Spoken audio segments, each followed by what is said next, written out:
esta mañana estuvimos compartiendo del maravilloso don del Espíritu Santo. Y en Juan 14, cuando Jesús le de manera especial enfatizó esa promesa para sus discípulos, lo hace en el contexto de la prueba que iba a venir sobre él, su crucifixión, su muerte, y también dentro del marco de que él iba a regresar al cielo. Ellos iban a quedar solos, pero él les dijo: no os dejaré huérfanos, os enviaré al Consolador. El Espíritu Santo habría de acompañarlos, les habría de instruir y les habría de fortalecer para las pruebas venideras. Y en esta tarde yo quisiera compartir en este tiempo que vamos a dedicar para esta última parte, a hablar, mejor dicho, a compartir lo que dice la palabra para nosotros respecto a ciertas instrucciones específicas que el Señor en su amor nos ha dado como pueblo suyo para este tiempo actual en el cual vivimos.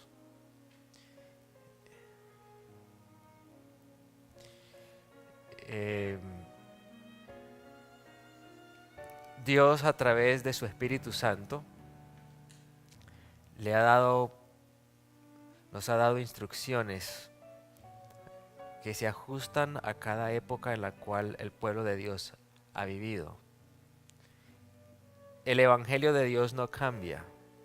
La obra del Espíritu Santo como poder regenerador es la misma, ayer, hoy y siempre. Pero el Espíritu Santo y el Señor nos dan deberes que corresponden al tiempo en el cual vivimos. Y es importante para nosotros discernir cuáles son esos deberes. De hecho, como leímos en Juan 14, el Espíritu Santo nos guiará a toda verdad. Y hay verdades de una aplicación específica referentes al tiempo en que estamos viviendo. En la Escritura leemos, por ejemplo, en el libro de Lucas, en el Evangelio de Lucas leemos el siguiente relato en el capítulo 1.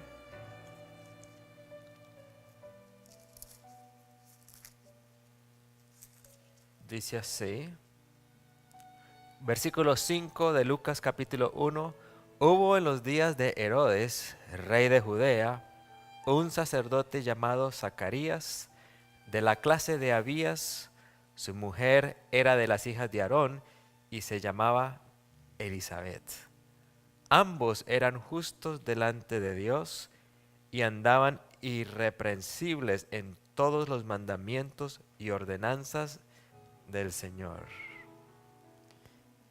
Después de esta descripción que da las Sagradas Escrituras de la fidelidad de Zacarías y de Elizabeth, de los dos, entonces vemos un relato de la manifestación del Señor, cómo el ángel del Señor se le apareció en pie a la derecha del altar del incienso, como encontramos en el versículo 11 y 12.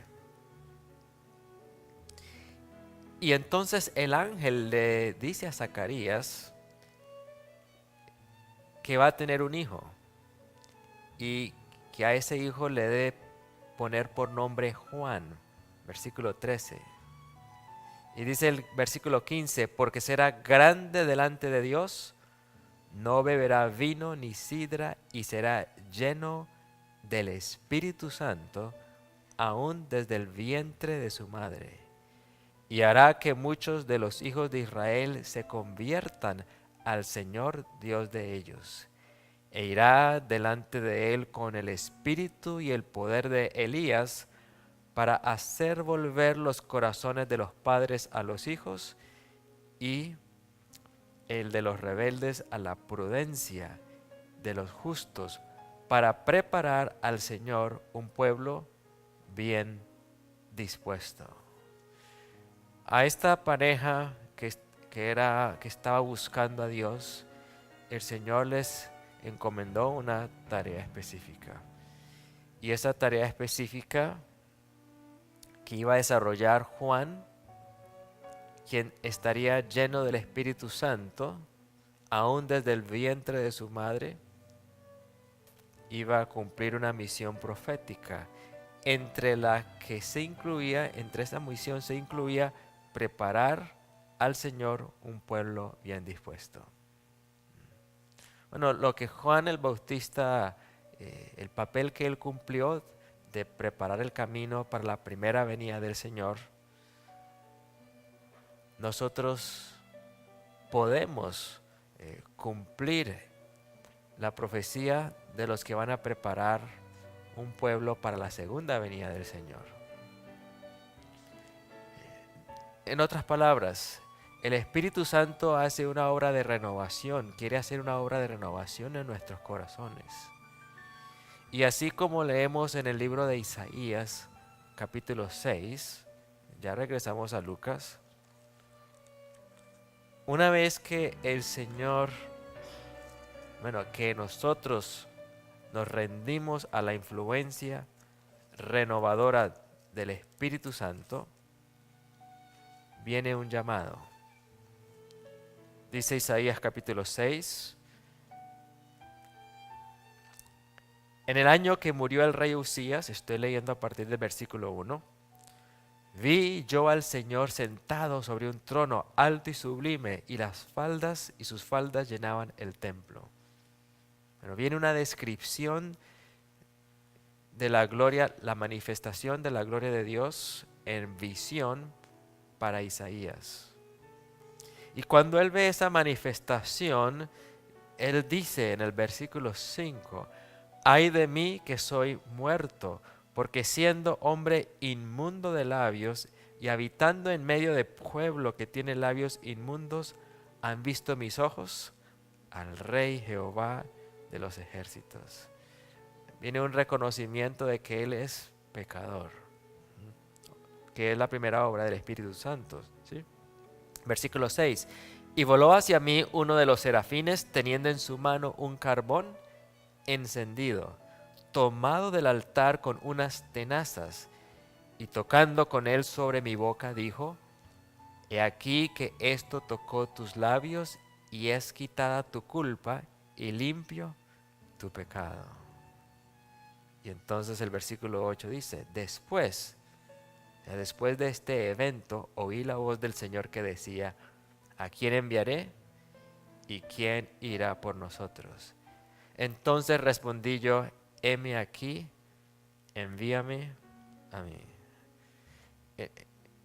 Y lo que yo veo aquí en las Escrituras es que una vez que rendimos nuestra vida a la influencia del Espíritu Santo, y eso es algo diario, que va en aumento y que debe ser constante, el Espíritu Santo, a través de la palabra de Dios, nos va a hacer un llamado a cumplir deberes específicos que se ajustan al llamado de Dios para nosotros en el tiempo y en las circunstancias en las que estamos viviendo. Es un resultado natural. Cuando el Señor le prometió el Espíritu Santo a los discípulos, no solo fue para consolarlos, también fue para darles el poder para que pudiesen cumplir su misión.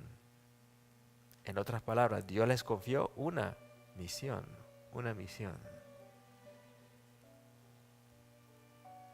Un resultado de esta experiencia que tuvo Isaías, Zacarías, Nicodemo, un resultado de rendirnos a la influencia del Espíritu Santo es que vamos a percibir el llamado de Dios en nuestras vidas. Un llamado a dedicarnos, a darle un rumbo diferente a nuestra vida, a darle una orientación distinta a nuestras ocupaciones, donde la ocupación se vuelve simplemente un medio, pero ya no es el fin. ¿El fin cuál es? la gloria de Dios y alcanzar las almas.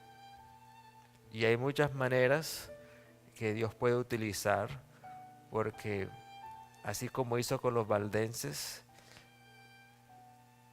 Él nos introduce en diferentes circunstancias, pero debemos reconocer que si estamos allí es con un propósito superior, no es simplemente un propósito existencial de sobrevivir. Dios tiene un propósito especial para nosotros. Entonces, y ese propósito especial, proféticamente, es ser el tercer Elías. El primer Elías lo vemos en la vida del profeta del Antiguo Testamento. Malaquías habló de que habría de venir el Elías antes del día grande y terrible de Jehová. Juan el Bautista cumplió esa profecía para la primera venida de Jesús. Y nosotros, hermanos, si despertamos al llamado del Señor, podemos ser los que cumplamos el llamado del tercer Elías, nosotros y nuestros hijos. Pero para eso tenemos que reconocer y realmente responder como respondió Isaías: heme aquí, envíame, Señor, heme aquí. Ese reconocimiento del llamado de Dios es una respuesta a la obra del Espíritu Santo en nuestras vidas. Y llega el llamado tan contundente que usted no podrá confundirlo. Usted sabrá, el Señor me está llamando, me está llamando. Y en esta tarde yo quiero que reflexionemos en eso. ¿A qué te está llamando el Señor? ¿A qué te está llamando el Señor? En el tiempo, en la vida que te queda, con las energías, con los recursos que tienes, ¿a qué te está llamando el Señor? El Señor no nos llama simplemente a una vida convencional. Una vida convencional es el término para una vida común y corriente. La diferencia es que tenemos un estilo de vida sano, creemos en las promesas bíblicas, pero creer en eso no es suficiente si realmente el Señor ha hecho un llamado. No nos vamos a conformar con esto, porque hay una invitación a un llamado más amplio y más profundo, que se ajusta precisamente al tiempo en que vivimos. Otro ángulo que quiero presentarles como parte de esta reflexión: ustedes, y de manera especial un grupo como ustedes, son muy conscientes de los eventos que están sucediendo a nuestro alrededor. Y los eventos que están sucediendo a nuestro alrededor, hay muchos que señalan y nos hacen ver lo que está sucediendo en el ámbito político, lo que está sucediendo en el ámbito religioso, en la unión de las iglesias, lo que está sucediendo en el ámbito de la naturaleza, el aumento de los desastres naturales. Y vemos el cumplimiento constante, progresivo, de lo que el Señor dijo que sucedería en estos días. Y cuando uno ve esas cosas, pueden haber dos reacciones. Una reacción es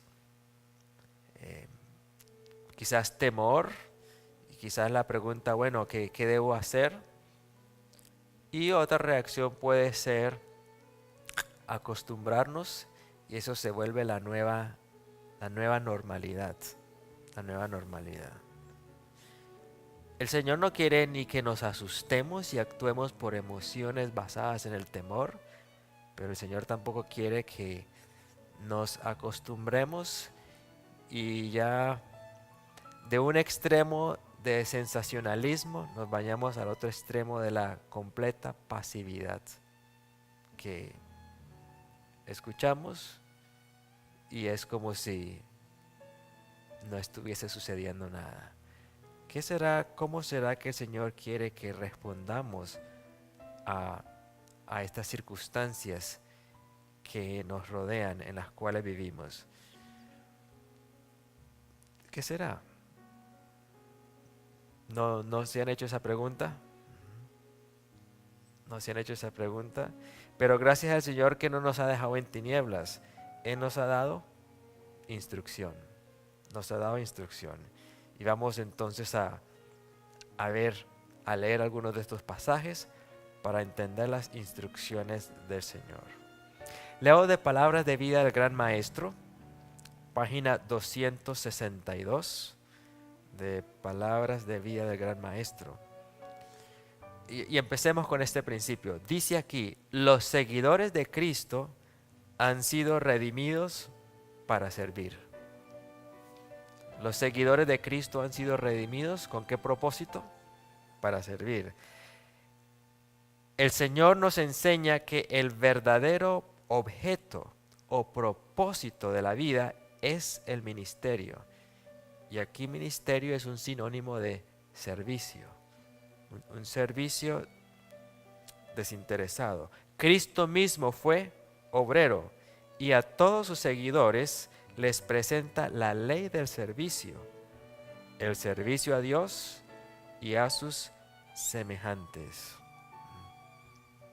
Mediante una vida de servicio en favor de otros, el hombre se pone en íntima relación con Cristo.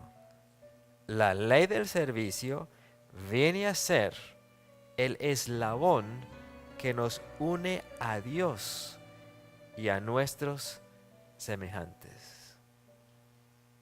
Bueno, si el Espíritu de Dios mora en nuestros corazones, cuando yo estoy haciendo una labor para otra persona, la otra persona tiene que percibir que el servicio que yo estoy desarrollando es por amor a ellos. No simplemente por un interés en lo que me van a pagar. Si mi interés es simplemente la remuneración para sobrevivir, entonces yo no he encontrado el propósito de vida. Porque como cristianos debe haber algo más profundo. Debe haber algo más profundo. Y todo lo que nosotros hagamos debe ser un medio para ese fin, una oportunidad. De hecho, los seres humanos deben de poderlo percibir y quiero darles un ejemplo. Cuando José estuvo en la casa de Potifar, ¿cuáles eran los deberes de José? Era un esclavo, tenía que hacer oficios comunes y corrientes. Sin embargo, José desarrollaba ese trabajo como un ministerio ¿para quién? Para Dios. Le ponía el corazón. No lo estaba haciendo, bueno, de hecho era un esclavo, así que por plata no le iban a dar. Lo hacía. Y esa dedicación, esa fidelidad, ese corazón que él le puso, produjo un resultado. Dice que todo lo que José hacía prosperaba. Y eso produjo un testimonio en Potifar, porque ¿qué vio Potifar? Bueno, Potifar diría, pero si este es un esclavo, ¿por qué se esmera tanto? Si es un esclavo y no le estoy ni siquiera pagando, ¿por qué hace las cosas tan bien? ¿Por qué corre la segunda milla? ¿Por qué hace más allá de lo que le corresponde? El amor de Dios, la presencia del Espíritu Santo en José se reflejaba en su trabajo secular. En su trabajo secular. ¿Se refleja en tu trabajo la presencia del Espíritu Santo en tu vida? ¿O su trabajo es simplemente la manera de ganarse la plata? Porque al cristiano el Espíritu Santo obra en todo lo que él hace. No solamente cuando está dando un estudio bíblico o cuando viene a la iglesia a cantar. Y más aún entendiendo que todos los seguidores de Cristo han sido redimidos para servir. para servir. Dice el siguiente párrafo de palabras de vida del gran maestro. Cristo confía sus bienes a sus siervos, algo que puedan usar para Él. Y recuerden que en Mateo 25 encontramos 3 parábolas. La parábola de las 10 vírgenes, la de los talentos y la de los cabritos. ¿Sí? Y esas 3 parábolas son dadas para ilustrarnos nuestra preparación espiritual, nuestra actitud hacia el prójimo, que debe ser una de servicio, porque los que van a estar a la izquierda o a la derecha en el juicio van a ser aquellos que han servido o no han dejado de servir a Cristo en la persona de quién, de los dolorientes, de los semejantes. Entonces las 3 parábolas reflejan una, nuestra actitud espiritual en el sentido de estar preparados y con el Espíritu Santo. Otra, que nuestro móvil, en la manera como tratemos al prójimo, eso es lo que va a determinar nuestra salvación. Y la otra es que debemos hacer uso sabio de nuestros talentos, que el Señor nos encuentre haciendo uso fiel de nuestros talentos. Con eso en mente, leamos esta cita. Cristo confía sus bienes a sus siervos, algo que puedan usar para Él. A cada uno le da su obra. Cada uno de nosotros tiene su lugar en el plan eterno del cielo.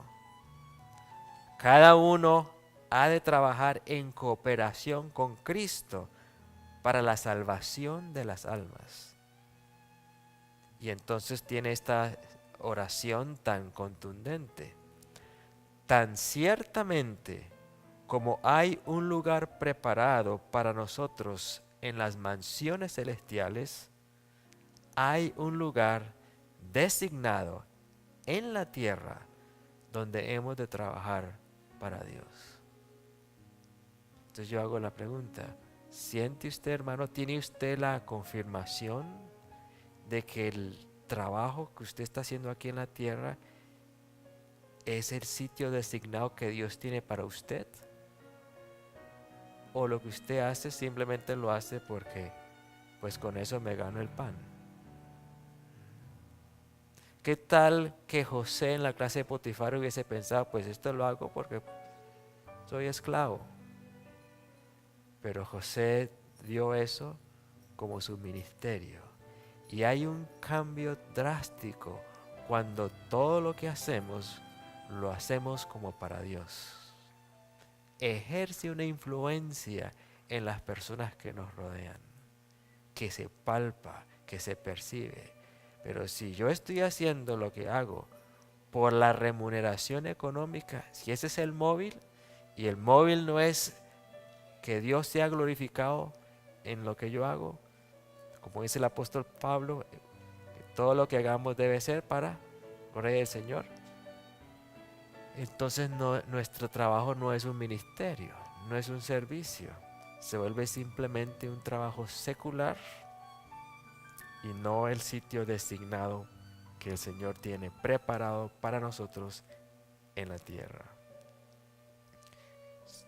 En Eventos de los Últimos Días, página 68, dice, Cristo declaró que cuando Él venga, algunos miembros de su pueblo que lo espera estarán ocupados en transacciones comerciales. Estoy leyendo el Espíritu de Profecía. Algunos estarán sembrando en el campo, otros segando y recogiendo la cosecha, otros moliendo en el molino. No es la voluntad de Dios que sus escogidos abandonen los deberes y responsabilidades de la vida y se entreguen a una contemplación ociosa, viviendo en un sueño religioso. Entonces, ¿qué quiere el Señor que estemos haciendo? Trabajando. Pero ese trabajo que estemos haciendo debemos tener la certeza de que lo hagamos para el Señor. ¿Es posible hacer un trabajo secular como para el Señor? Él lo dice, Él lo dice. Porque Dios mira la intención del corazón. ¿Cuál es la motivación? ¿Cuál es la motivación? ¿La plata o el servicio a Dios y a mi semejante? ¿Cuál es la motivación? Hacer el bien. Y bueno, tantas maneras de servir. Cuando usted a través de su oficio sirve a alguien por amor, ¿la persona lo puede percibir? ¿Sí o no? ¿Sí o no? La calidad del trabajo, el correr la segunda milla, no. Si pintó, no solamente pintó, sino que también dejó limpio. ¿Sí? A veces pensamos que la obra misionera es dejar una pieza de literatura. Pero si dejamos la pieza de literatura y dejamos el piso sucio, ¿qué va a pensar la gente? Pues sí, este cristiano me dejó una literatura, pero mire cómo es el trabajo. Y uno puede decir, pero eso a mí no me toca. Pero si realmente tenemos al Señor morando en nuestro corazón, vamos a cumplir la ley, el espíritu de la ley, como leemos en el Sermón del Monte. Mateo capítulo 5 y Mateo capítulo 6. Dice así el capítulo 5.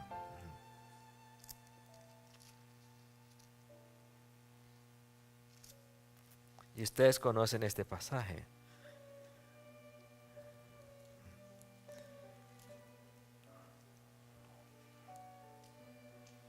Versículo 39 en adelante de Mateo 5.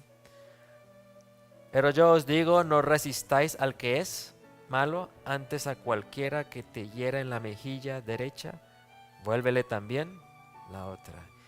Y al que quiera ponerte a pleito y quitarte la túnica, déjale también la capa. Y cualquiera que te obligue a llevar carga por una milla, ve con él 2. Al que te pida, dale, y al que quiera tomar de ti prestado, no se lo rehuses. Oísteis que fue dicho, amarás a tu prójimo y aborrecerás a tu enemigo, pero yo os digo, amad a vuestros enemigos, bendecid a los que os maldicen, haced bien a los que os aborrecen, y orad por los que os ultrajan y os persiguen, para que seáis hijos de vuestro Padre que está en los cielos. Entonces, primer paso en aceptar el llamado del Señor. Consideremos que el trabajo que estamos haciendo hoy es un trabajo para Dios. Y empecemos a hacerlo como para Dios. Y usted va a ver una diferencia en su labor. Va a haber una diferencia. Si ese es el espíritu con que estamos laborando, y el Señor quiere que nos dediquemos a otro oficio, el solo hecho de que nuestra perspectiva hacia nuestro trabajo haya cambiado y ya no sea egocéntrica, sino en función de servicio, permite que Dios entonces abra las puertas para el siguiente paso al cual Él nos quiere conducir. Pero si no hay esa apertura, el Espíritu Santo no va a abrir el camino para el siguiente paso. Y noten lo siguiente. Cuando vamos a Isaías capítulo 6 y leemos el relato sagrado del llamado a Isaías, Isaías capítulo 6, ¿sí? Donde dice, heme aquí, envíame a mí, y responde Isaías. Noten que dice así.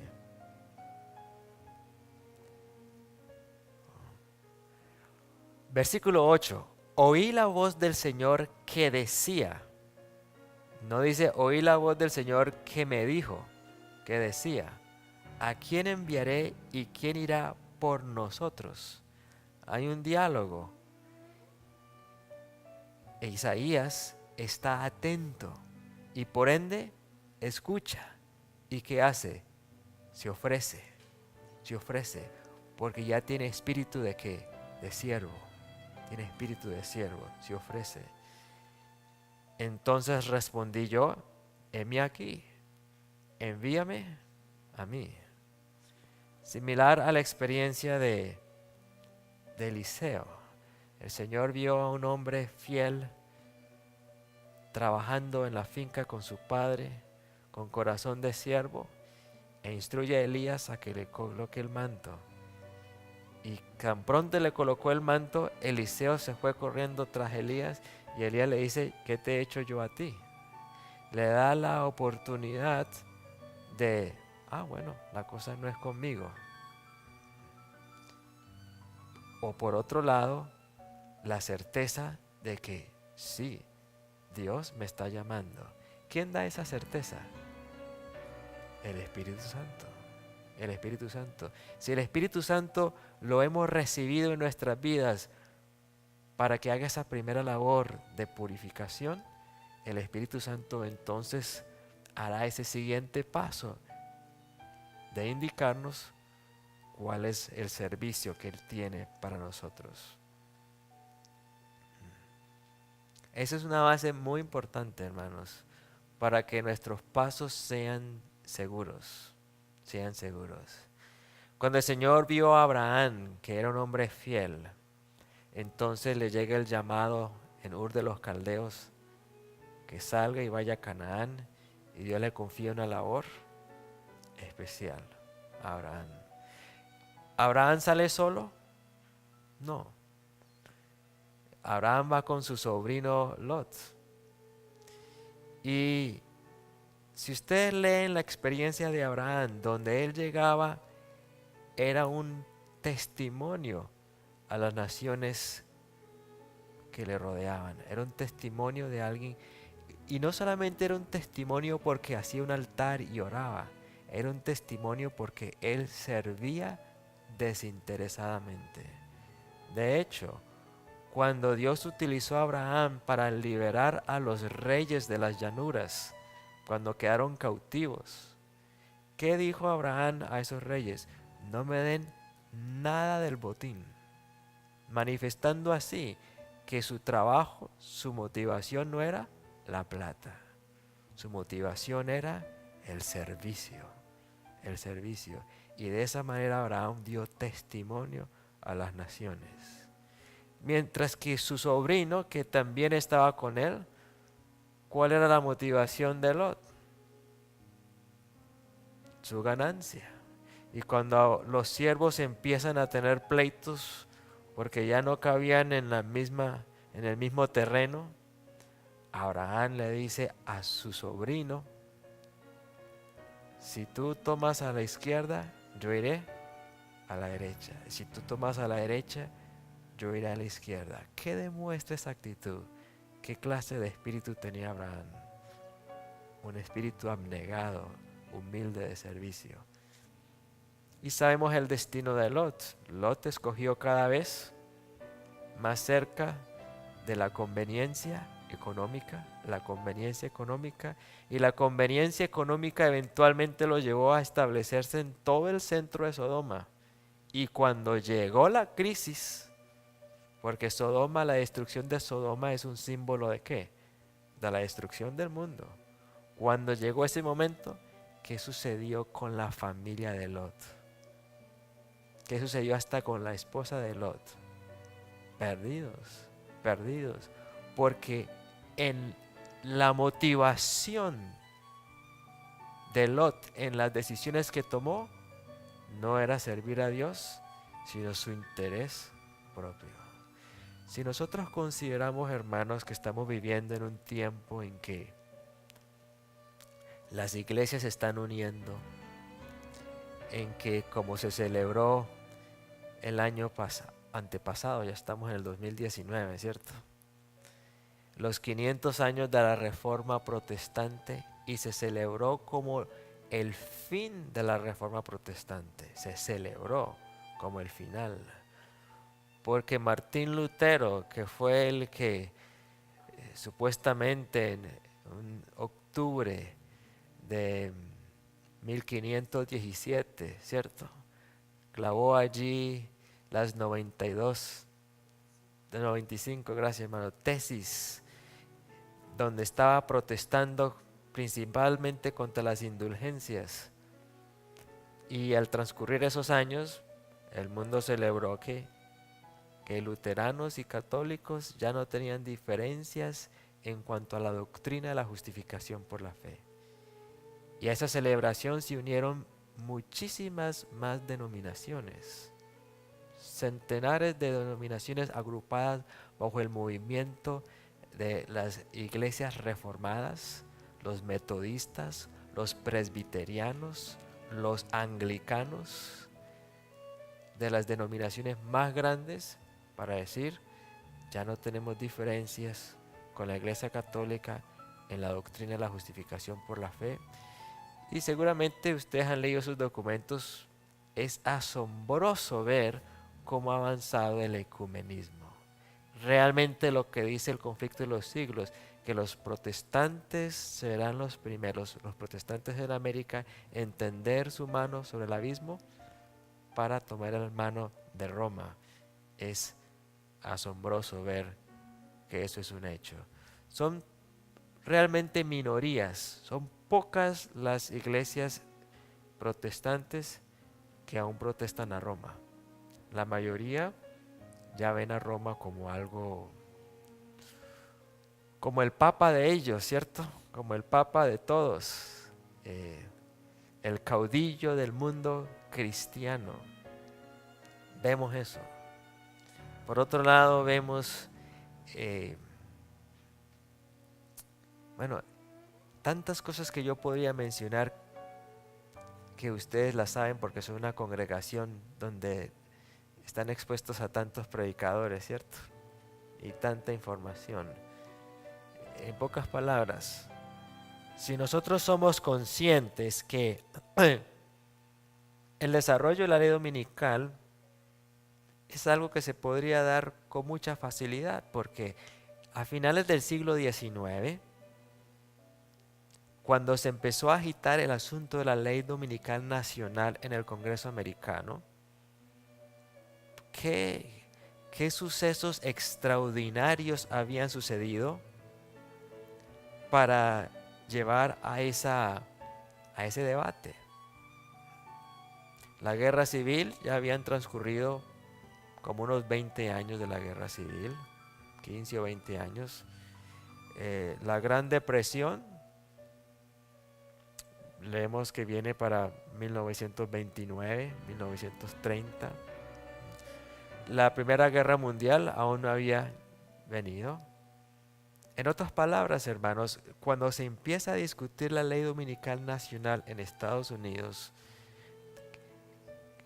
que inclusive muchos observadores del sábado fueron puestos presos, que Alonzo T. Jones fue al Congreso a defender la separación de iglesia y Estado, la libertad de conciencia, la libertad religiosa. Eso se gestó sin que hubiese un detonante. Y lo que quiero decir con esto, apreciados hermanos, es que la situación está dada para que en cualquier momento un congresista que sea un devoto bautista o un devoto luterano, un devoto presbiteriano, proponga que esto es una medida que va a ayudar al país. Y sabemos que va a ser un proceso porque toca convencer a todos los liberales, a los agnósticos, a los ateos de ello, pero Apocalipsis 13 explica ese proceso, que lo que va a convencer al mundo incrédulo de la santidad del domingo, entonces van a hacer esa serie de desastres, esa serie de señales sobrenaturales, aún haciendo descender fuego del cielo, para que finalmente llegue a esa ley universal. ¿Cómo se desarrollarán todos esos eventos? Tenemos suficiente luz para entenderlos a grandes rasgos. Los detalles lo entenderemos en la medida de su cumplimiento. Pero lo que quiero resaltar en esta tarde es que nosotros sabemos que eso está, las condiciones están dadas. El Señor está esperando es por su pueblo. Y si esa es la situación, por lo menos deberíamos tener la certeza que lo que yo estoy haciendo aquí en esta tierra es el trabajo designado que Dios tiene para mí. Y lo debo estar haciendo con ese propósito para Dios y no para los hombres. Y no para los hombres. Si es así, el Señor nos va a indicar los siguientes pasos a dar. Los siguientes pasos a dar. ¿Ok? Debemos velar, obrar y orar como si este fuese el último día que se nos concede. Joyas de los Testimonios, tomo 2, página 60. Joyas de los Testimonios, tomo 3, página 93.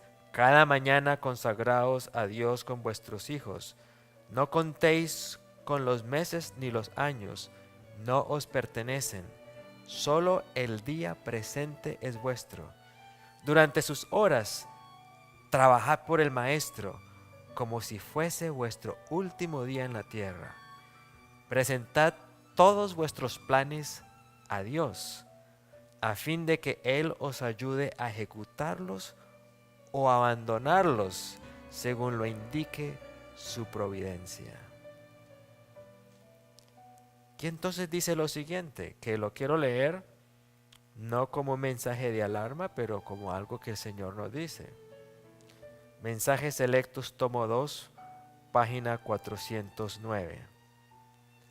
Salid de las ciudades tan pronto como sea posible y adquirid una porción de tierra donde podáis tener un huerto, donde vuestros hijos puedan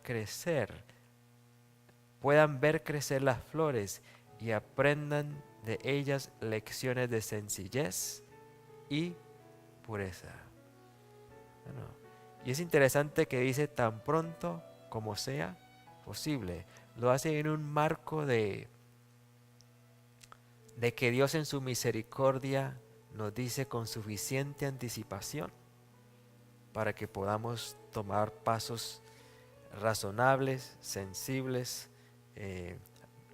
y sensatos. Como pueblo que guarda los mandamientos de Dios, debemos salir de las ciudades, tal como lo hizo Enoc. Y Enoc lo hizo hace rato, ¿cierto? Y puedo hablar en presente porque Enoc, ¿dónde está actualmente? Según el testimonio de las Escrituras, está en el cielo. Nunca gustó la muerte. Debemos trabajar en las ciudades, pero no vivir en ellas. Es interesante, debemos trabajar en las ciudades, pero no vivir en ellas. Hoy en día, con las facilidades que hay, con las vías de acceso, el que quiere vivir fuera de las ciudades, lo puede hacer. Lo puede hacer. Quizás tenga que vivir con menos comodidades, no con todas las comodidades en el sentido del tiempo, las distancias, quizás menos lujos, pero es una medida de misericordia que el Señor nos da. Dice: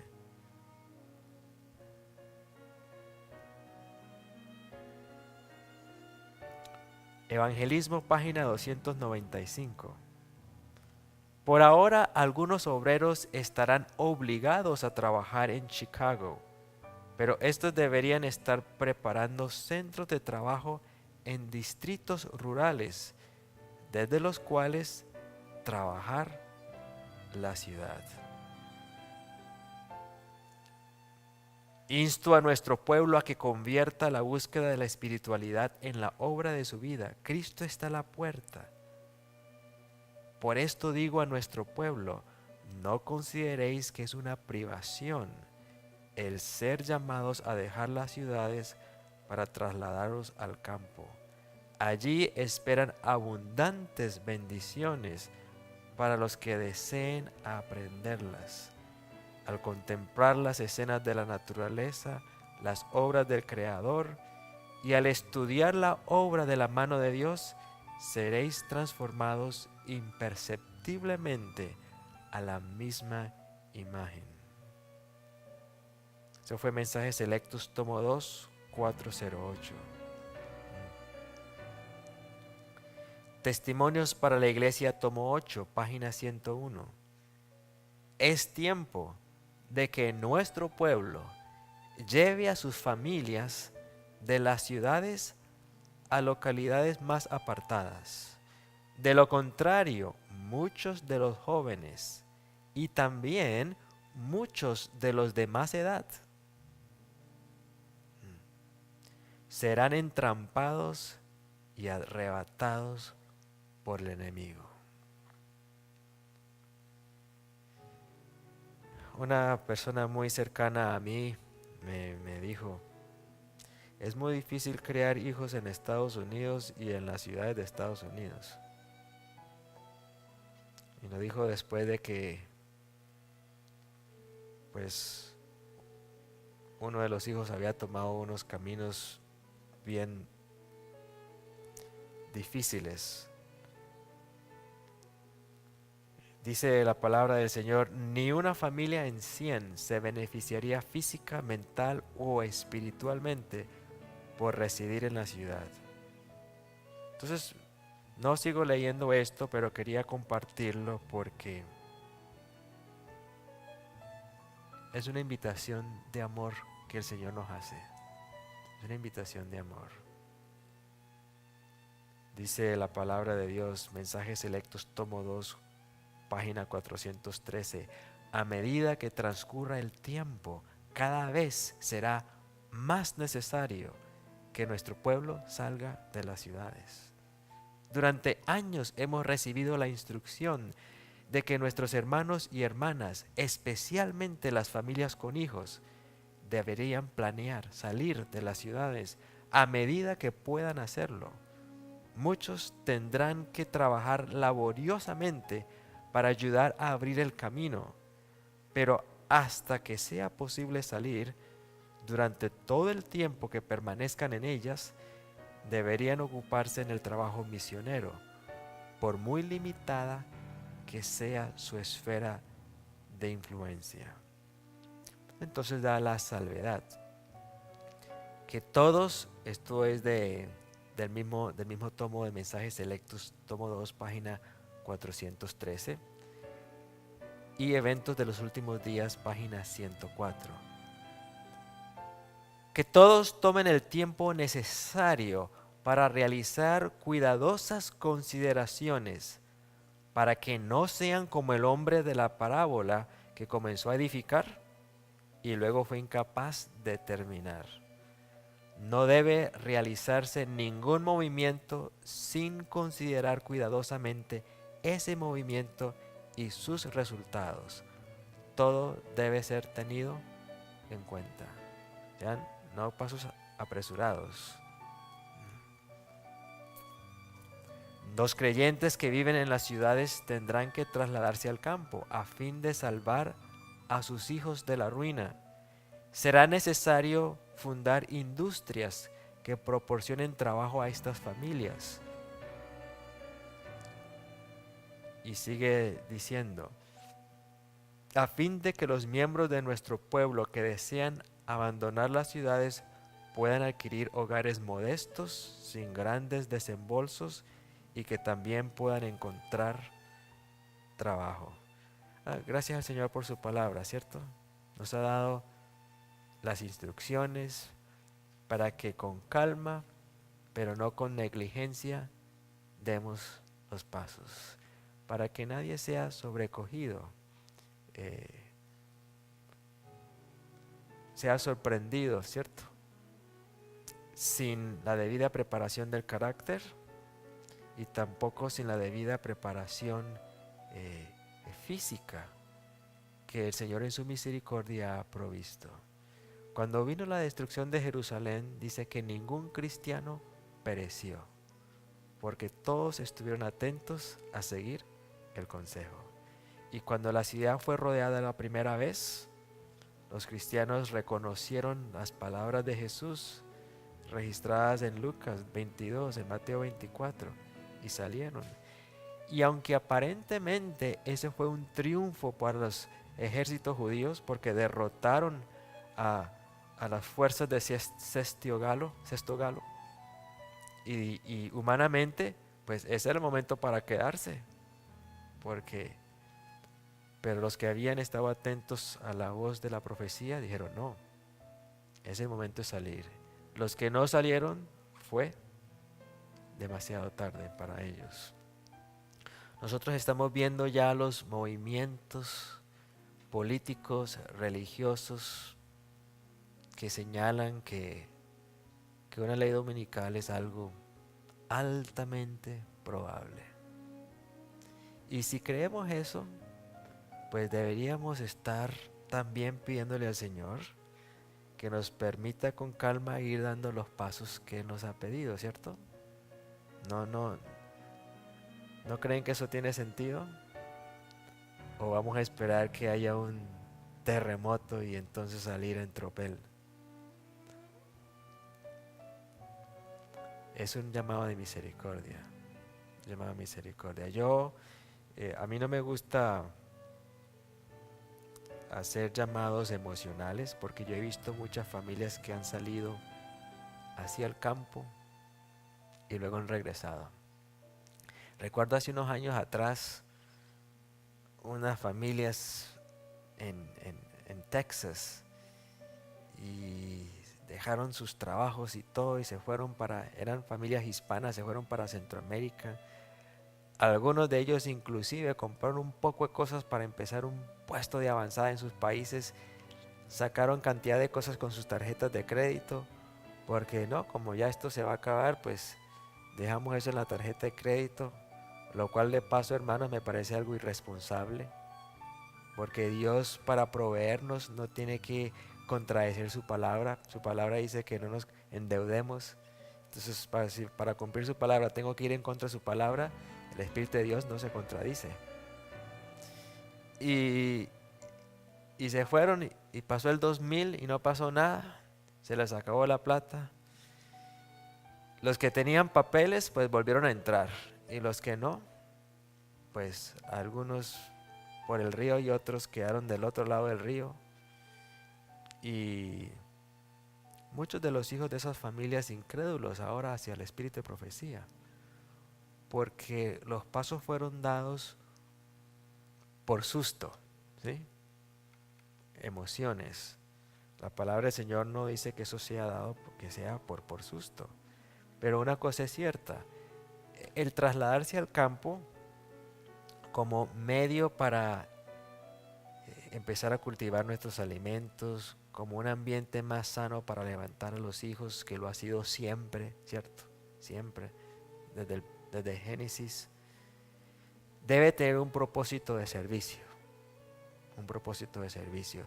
Si Dios a usted lo ha llamado de manera específica y le ha dado ciertos talentos, la palabra dice que, bueno, que se trabaja en las ciudades, pero se iba ¿a dónde? En el campo. Entonces no excluye el trabajar en las ciudades, pero ese trabajo que usted haga en las ciudades, hágalo no simplemente por la plata, hágalo, consagre ese oficio, diga, Señor, que mi intercambio, mi interacción con la gente a través de este oficio sea una oportunidad para darte a conocer. Que mi trabajo honesto sea un testimonio de que tú vives en mí. Y van a ver la diferencia, van a ver la diferencia. Aun cuando Pablo hacía carpas, a aquellos que estaban a su alrededor, de que se estaban beneficiando del espíritu del apóstol, el espíritu del apóstol. Como pueblo de Dios, Él nos ha dado esta luz para que avancemos con pasos seguros, ¿sí? No con pasos precipitados, porque no estamos en tinieblas, tenemos esta luz y Él nos va a ayudar. Recuerden, el campo no nos va a salvar. El campo nos va a salvar, y cuando llegue la ley dominical y al punto en que haya escasez, la gente se va a robar la comida. Así que en sí el campo no es la salvación, pero por otro lado el Señor nos ha dicho que va a ser un medio que Él va a utilizar. Entonces No ponemos la fe en esas cosas, la fe nuestra es en el Señor. El arca, dice el espíritu de profecía, que si no hubiese sido por la intervención divina, ese barco se habría desbaratado por la, la furia de la tempestad. Fueron los ángeles que guardaron el arca. Sin embargo, los que no quisieron entrar en el arca, pues demostraron que no tuvieron fe en la palabra del Señor. Y bueno, yo leo estas cosas y digo, el espíritu de profecía fue inspirado por el Señor, ¿sí o no? Y a veces nosotros tomamos ciertas partes, pero otras no.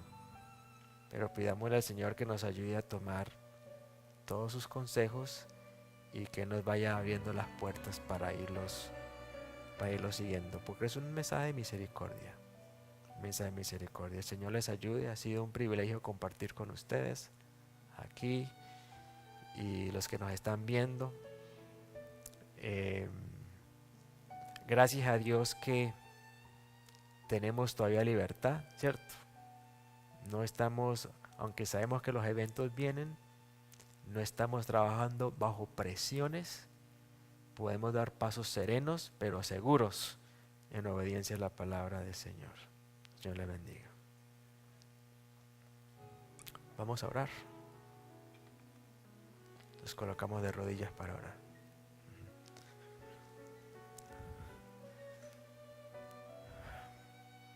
Padre Celestial, en esta hora te damos gracias por tu palabra profética. Te damos gracias porque tú tienes un lugar designado para cada uno de nosotros aquí en la tierra, donde podemos trabajar para ti. Te pido, Señor, que a cada hermano, cada hermana aquí presente o que nos escucha, pueda hacer la oración: Señor, constituye mi labor, mi oficio, el talento que me has dado. Quiero consagrarlo a ti.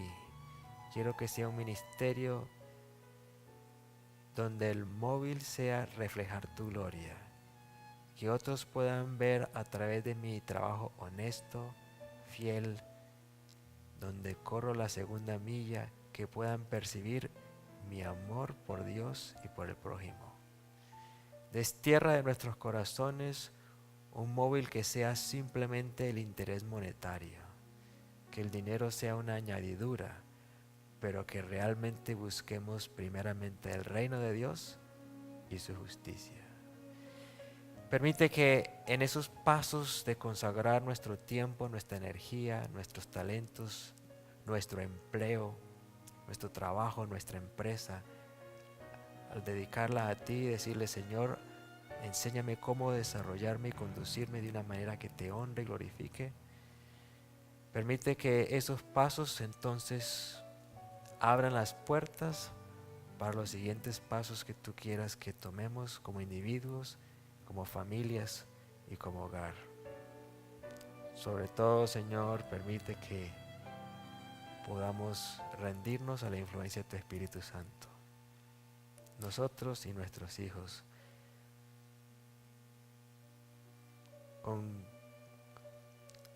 Continúa la buena obra que has empezado en nuestros corazones. Te lo pedimos en el nombre de Jesús. Amén.